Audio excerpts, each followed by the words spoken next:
சகோதரர் பக்தசிங் அவர்களின் ஊழியத்திலிருந்து விடாய் துணிக்கேற்ற வார்த்தைகள். மார்ச் மாதம் 8ஆம் தேதி. என் தேவனே, உமக்கு பிரியமானதை செய்ய விரும்புகிறேன். உமது நியாயப்பிரமாணம் என் உள்ளத்தில் இருக்கிறது என்று சொன்னேன்.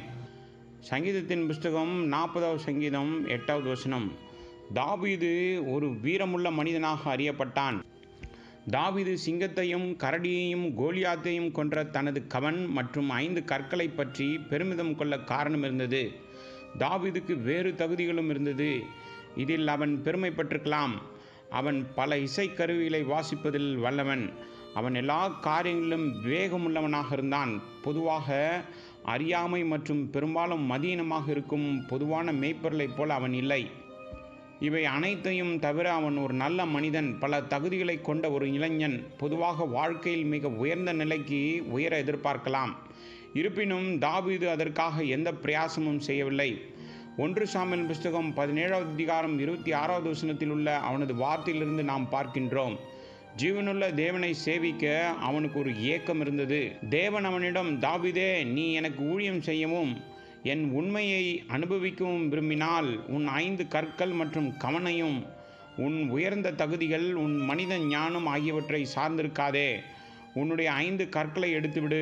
நான் சிறந்த 5 கற்களை உனக்கு கொடுக்கிறேன் என்றார்.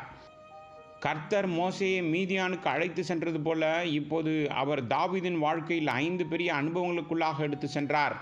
மேலும் அவர் ஆயுதங்களாக பயன்படுத்தக்கூடிய 5 பெரிய கற்களை ஒவ்வொன்றாக அவனுக்கு கொடுத்தார்.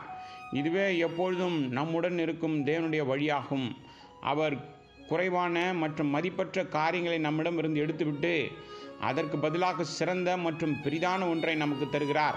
அவனுடைய நாளின் தரத்தின்படி தாவீது முழு தேசத்திலும் சிறந்த தகுதியுள்ள மனிதனாக இருந்தான். எனவே இந்த தகுதிகள் காரணமாக அவன் தனது நாட்டு ஜனங்களால் மிகவும் பாராட்டப்படுவான் என்று அவன் நினைத்திருக்கலாம். மாறாக இதே தகுதிகள் சவுலை அவனது எதிரியாக ஆக்குவதற்கு கருவியாக இருந்ததை அவன் கண்டான். ஏனென்றால் அவனில் பொறாமை தூண்டப்பட்டது. சவுல் தாவீதை 3 முறை கொல்ல முயன்றான். தாவீது வனாந்தரத்திற்கு தப்பி ஓட வேண்டியதாயிருந்தது. இவ்வாறு தேவன் அவனை அதுல்லாம் குகைக்கு கொண்டு வந்தார். அது இளைப்பாறுதல் இடம் என்று பொருள்படும். இதே நேரத்தில் தேவன் அபியத்தார் என்ற ஆசாரியனை தாவீதினிடத்திலே கொண்டு வந்தார். மேலும் அபியத்தார் அவனுடன் பிரதான ஆசாரனுடைய ஏபோத்தை கொண்டு வந்தான். இவ்வாறு தாவீது ஆசாரியன் மற்றும் ஏபோத்தின் மூலம் தேவனோடு பேச கற்றுக்கொண்டான். தாவீதின் 5 கவன் கற்களுக்கு பதிலாக தேவன் கொடுக்க திட்டமிட்டிருந்த முதல் வெளியேறப்பெற்ற கல் இதுவாகும்.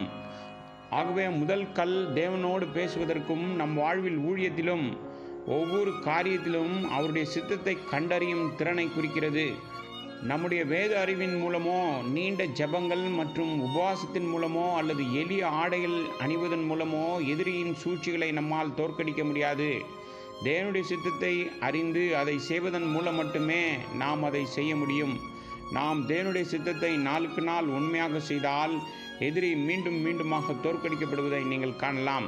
மேலும் அவருடைய வெற்றியை பெற முடியும். ஆகவே தேவனுடன் எப்படி பேசுவது மற்றும் அவருடைய சித்தத்தை எப்படி கண்டறிவது, பின்னர் அவருக்கு மறைமுகமாக கீழ்ப்படிவது எப்படி என்பதை தேவன் நமக்கு கற்பிப்பாராக. இதுதான் தாவீதுக்கு தேவன் கொடுத்த முதல் கல்லாகும்.